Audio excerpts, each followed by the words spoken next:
When I started playing this game, I had no idea how difficult this video would be to make.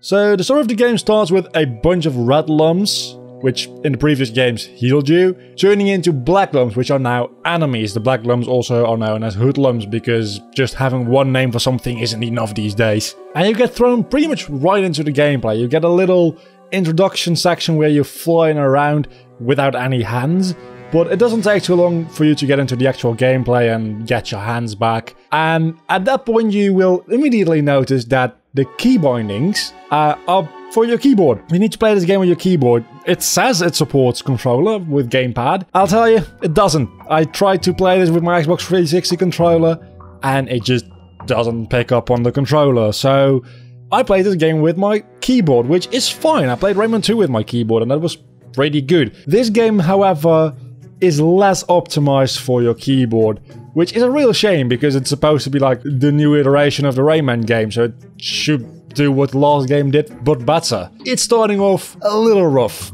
as far as controls go. But luckily every single key is bindable, so you can make it totally customized how you like it. You probably will stick somewhat close to the default configuration because it works fairly well except for one thing. And that is the strafe button. It's right control, and that is just very uncomfortable, so I changed that to left control, and that's anything and everything I had to change. The weird thing though is that when you go through the first part of the game, the quote-unquote tutorial, the game tells you things like, press the jump button to jump. I kind of figured I would have to press the jump button to jump, and the attack button to attack. But you know what would be real nice in a tutorial section of a game? If you could tell me what actual button on my keyboard that is, or my gamepad, because it wouldn't be that difficult. It's just a matter of replacing word with variable, because you need to store that variable somewhere anyway, because key bindings.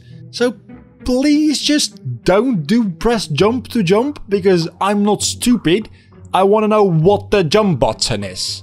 This game differs a little bit from Rayman 2 though in a couple of ways. For one, this game is a little bit more combat focused than Rayman 2, whereas Rayman 2 did of course have combat, but this game is much more focused around it, and it's not quite like a beat 'em up kind of game. It's still rather similar to Rayman 2, but there's a lot more enemies and there's a couple of more ways to fight them, which that actually gives you the variance that Rayman 2 kind of lacked. This game also has a score system. You have to pick up jewels and there's a combo system with that, and you have to try to get the highest score you can. And that does unlock bonus levels, and there is a competitive thing going on. Although I don't think there's anybody left these days in the competitive scene for Rayman 3.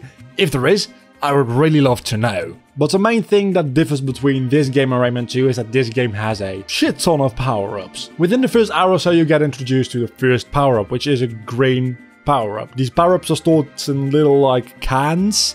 It's a little bit weird, but this one is green and it gives you tornado power, which allows you to do a couple of things. One of which is lower certain types of platforms, another one of which is attack a certain amount of enemy, making them vulnerable, and then if you attack any other enemy with it, they shrink for some reason. I don't know why they shrink from a tornado, but fine, I'm fine with that. It's just okay, it's cool. I'm pointing out a lot of differences between this game and Rayman 2, but one thing that is the same is of course you play as Rayman, but one other thing that is the same is the teensies are still a thing, and they are still locked up in cages because apparently they can't do shit. And when you free them, they either give you jewels for points, or they give you a power-up can. And when you free a certain amount of them, your maximum HP does increase just like in Rayman 2. And it also fully heals you, which at some points actually saved me a lot. The game is also very atmospheric, but in a very different way from Rayman 2. Rayman 2 is very dark and moody, and quite frankly, almost depressing. This game is more fairy tale-like. And if you just look at the footage you're seeing on screen in this video, you'll probably be able to tell what I mean with that. It's a lot of like light and happy and particle effects, and not all of it is. There's variance in the game, of course, but the general vibe of the game is a little lighter. While I think the story itself There's not much of a story, but what there is, story-wise, is a little bit darker, so that is actually very interesting. The game is also quite a bit more funny. I mean, at least it tries to be. In the beginning of the game, they absolutely annihilate the Fourth Wall, and then they start doing that a little bit less as the game goes on. The main source of laughter comes from Globox. Who would have guessed? But not just from Globox, because Globox and Andre. Andre is the leader of the Black Lumps, and Globox accidentally swallows the dude. So that's very good. The big bad guy is contained and we don't have to worry about him. For some reason we just don't accept that and we try to get him out of Globox. We have to go to a doctor to get Globox Hoodlum free. To get to this doctor we need to go through a different world, and to get to that world we do something that's probably my favorite part of the game, and that is disco surfing.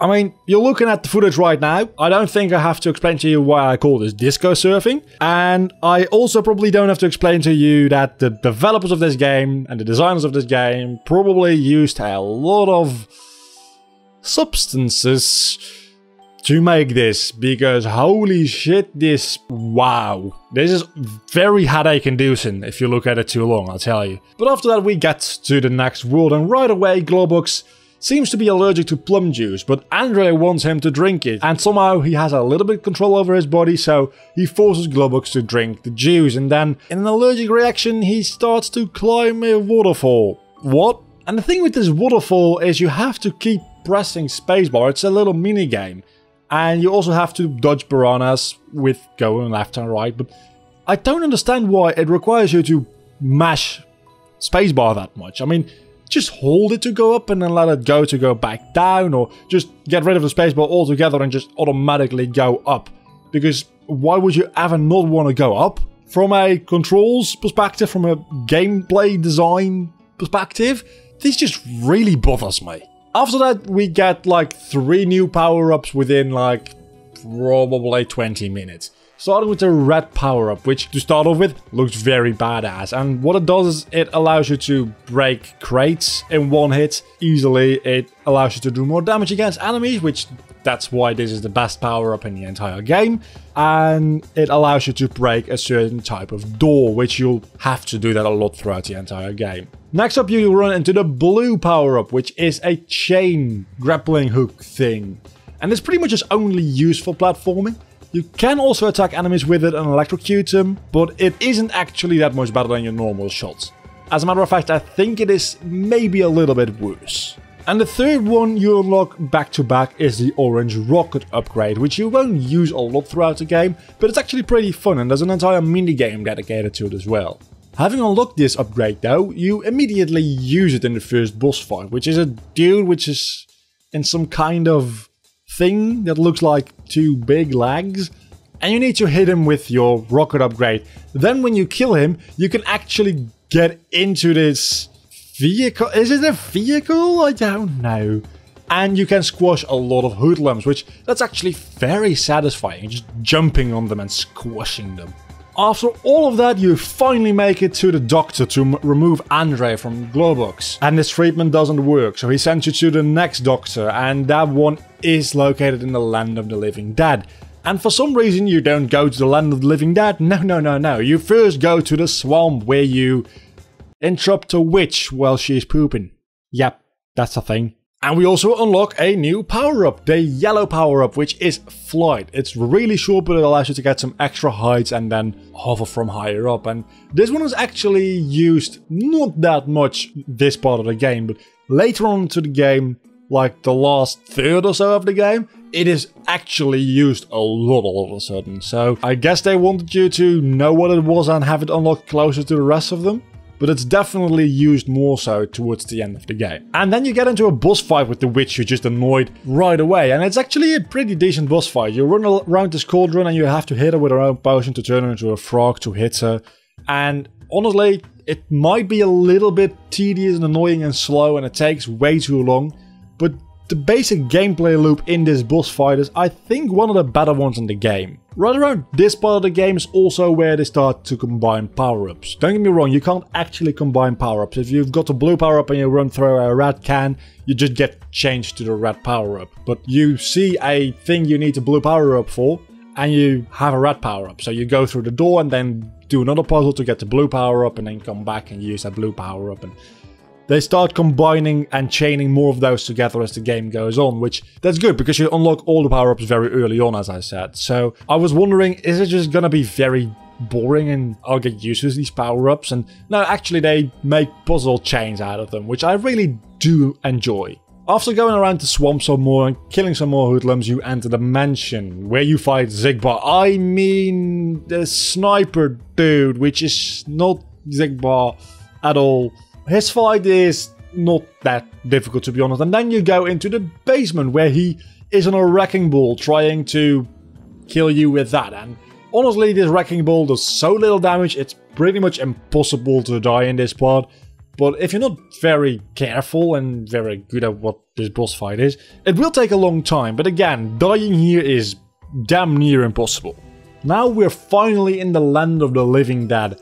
And we get a new, well, it's not really a power-up as much as it is a minigame, which returns a couple of times, which is a shoe car battle. That's the best way I can explain this. You're in one of your shoes, and the other one is suddenly sentient for some reason, and you need to ram into him with either normal speed or turbo speed, which deals more damage, to deplete his HP bar.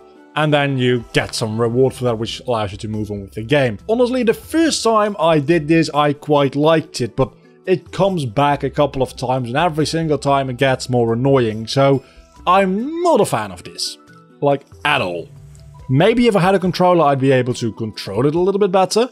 Maybe it's because the keyboard controls weren't good. I feel like a controller would work better with this gameplay, but still, I didn't enjoy it. And if the game would have allowed me to use a controller, I might have liked it, but the game didn't, so I don't like this part. Remember what I said about power-ups chaining together? Not too far from here, you get into what I like to call the Tower of Light, and just seeing the footage, I guess you can pretty much tell why I call it the Tower of Light, which that actually uses pretty much all power-ups in the game almost, and I really like one concentrated area having all the power-ups you've unlocked so far. It also has the shoe battle though.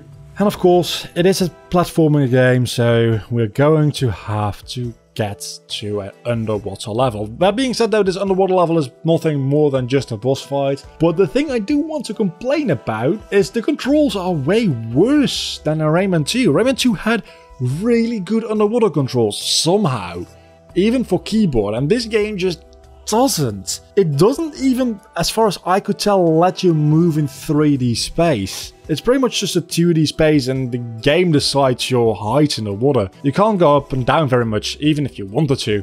The boss you do fight underwater though is pretty good. You have to redirect its projectiles back into itself, and while that sounds really easy, and it is very satisfying to do. And after that, you finally found the next doctor, and he also can't help you. Surprise, surprise. And he sends you to the next doctor. Which takes us to the desert area of this game, which that is a much more dark and kind of closer to Rayman 2 in style area of the game. And this, you don't really run into any hoodlums at all during this. They are replaced by some kind of new enemy, and they are unkillable. So this part of the game is not combat focused whatsoever. It's just about figuring out a way not to run into them. So it's more of a puzzle game really than anything else at this point. Then when you run around the area a little bit, you do get caught eventually, and you have to do a arena battle against the strongest of them, their absolute champion. And for some reason you do fight this one, and that's not really a problem, even though it's the most powerful one. It just doesn't make a lot of sense. And then the king grants you a new, very powerful power. You can now turn black lumps into red lumps, which actually I'm trying to make fun of it. This is very, very useful, because this means every time you kill an enemy, you can get healed. Getting to the third doctor, you're like, oh, this probably isn't gonna work either. But now all three doctors are in the same place, and they all put their efforts together, and it actually works. They drive Andre out. Then that becomes a problem, because now he's not contained anymore. The doctor's got a shortcut for you though to catch up with Andre, and the shortcut is not very short because every single time you have to go through a door, but you have to unlock that door by collecting a lot of crowns. And those crowns are collected through somewhat difficult platforming at times. And while there's not a lot of things to say about this section other than it's just a lot of platforms, some platforms are invisible and you can see them through mirrors and all that kind of stuff, it is pretty much one of my favorite parts of the game. It looks very nice, the atmosphere is very nice, it's a lot more calming than the rest of the game, especially since what you just went through was pretty stressful. And the platforming is done well. It's not unfair, but it's still fairly difficult. Then you get to a boat, which means that you sail this boat over the ocean and you have to kill a lot of fish which are attacking you for some reason. Just doesn't make a lot of sense. But I really like this part of the game. I wish this was a mini-game, honestly. Just like the disco surfing. I wish that was a mini-game in the game. It's not, but I would play the shit out of it if it was. Then you arrive at Andre's base, which you, for all intents and purposes, think it's the last part of the game, which it's not really, but it really feels like it. It's set up like that. And it starts being Christmas themed, which is really weird. And also this in a very concentrated area, you use all the power-ups you've gotten so far. Again, I like it when it does that, especially towards the end of the game, because it tests all your abilities throughout anything you have played so far. And honestly, it's not that difficult and it's not that special, but it's also one of the favorite parts of the game for me. I've got a lot of favorite parts, I know. You get to snowboard for a little bit. Not much more to it, it feels awesome. And then immediately afterwards you get into some kind of mine area where it's very hot and lava is everywhere, and again we're feeling a little bit more Rayman 2-ish now. And most things I liked so far are because of atmosphere or because it's a unique thing. And I'm going to tell you something I like now, which is also something that's not used a lot, but actually has some gameplay element to it. Because in this area you have to jump onto platforms against the momentum, meaning that you are going left and the platforms are moving right, and that really fucks with your brain. And you have to do that a couple of times, and I honestly think that is a really good way to make platforming a little bit more difficult towards the end of the game, and I did really like it. Just getting used to it a little bit, it's not that difficult, but it really feels intimidating when you get to it first time. And then you fight a boss fight, which is pretty much target practice, and it's really fucking annoying. Because you need to keep hitting it, and if you even stop hitting it for a second, it resets back. It's not a well-designed boss at all. Again, it might be because of the keyboard controls, and it might be easier with a controller, but it's still the fault of the game because I couldn't use a controller. Right after that, you need to run up the mine again, and this really feels similar to something we did before in Rayman 2. Running up a tower with a rising lava level? In Rayman 2 it wasn't lava, granted, but still, it feels familiar.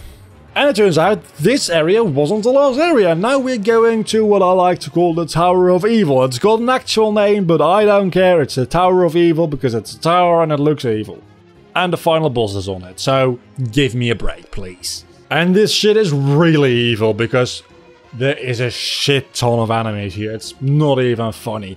There's actually a huge amount of enemies here. It's actually really difficult, and there's a good chance you probably will die a couple of times going up this thing. And there's also an aircraft level, which that's a mechanic that's thrown at your face right at the end of the game for some reason. And Rayman 2 did that as well, and there's a couple of other games. A lot of games actually do this. I don't like a random new mechanic towards the end of the game. At least this one is not as uncontrollable and annoying as the rocket in Rayman 2.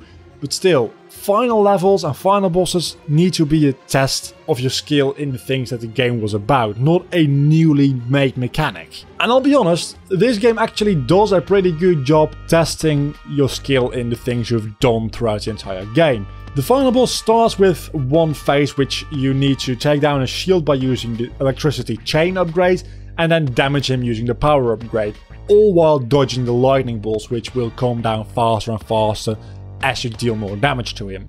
Then he goes into a second form and he becomes huge. Between forms you do not get healed, by the way, so that might become a problem. But the second boss is fairly easy. You just need to use the grappling hook ability to get a red power up and then run up his arm and damage the crystal on his back. And doing it 2 or 3 times pretty much takes care of the boss, and there's a really good chance you can even do this without getting hurt once. I mean, I was a little bit reckless, but this is not a difficult boss fight whatsoever. The second stage, that is. Then going into the third form, he starts to float, and now using the yellow power up, you need to float up and avoid his screams. Then when you get to the top, the orange power up you need to use to attack the thing on his back once again. Then going into the fourth form, 4 stages for a final boss fight. What is this? A Kingdom Hearts game? Come on! Anyway, the fourth form is in an aircraft, which I certainly understand why there was an aircraft level just before the final boss. And honestly, this one is fairly easy as well. You need to attack the shield on his back, all while destroying the projectiles which he throws against you. And then when you attack the crystal on his back, he gets petrified and all the power of him gets leaked out in the form of hoodlums, which you then need to destroy before they can get back into him, and that heals him up again. And it's a cycle which continues about 2 or 3 times depending on how many of the hoodlums you can kill. This form is technically well designed, but I still didn't like it, especially since the first one is so pretty much the most difficult and honestly also the most fun. And then the second one is also a lot of fun, but fairly easy. And then the third one is just not fun. The third one is just boring and annoying. And then the fourth one, at that point, I am kinda tired of fighting this boss, to be honest. You see, in a game like Kingdom Hearts, a half an hour final boss sequence works because the story interweaved with it. It still is very long for a final boss sequence, don't get me wrong. But in this, there's no story. It's just a cutscene of him changing forms and suddenly growing wings. And it just gets tedious and annoying fighting 4 forms of the same dude. But then you finally manage to kill this dude, which that means a powered up unkillable monster, which was the champion of them, you managed to kill, so that's an accomplishment. And that leaves Andre as just a black lump again. And remember, you've got the power to turn black lumps into red lumps. So you turn Andre into red lumps, and that's the end of the game. In retrospect, Rayman 3. Throughout this entire playthrough, I have been thinking, do I like Rayman 2 more or Rayman 3 more? And as far as controls go, Rayman 2 all the way. Atmosphere, it's so different, Rayman 2 and 3. I think I prefer Rayman 2 slightly, but it's not by much. But the diversity in the gameplay and having all those power-ups and the dialogue writing, everything about that in Rayman 3 is a lot better. So comparing the two of them is damn near impossible because they're 2 very, very different games. But I think after playing Rayman 3 again, so soon after playing Rayman 2, I think I slightly prefer Rayman 3 still.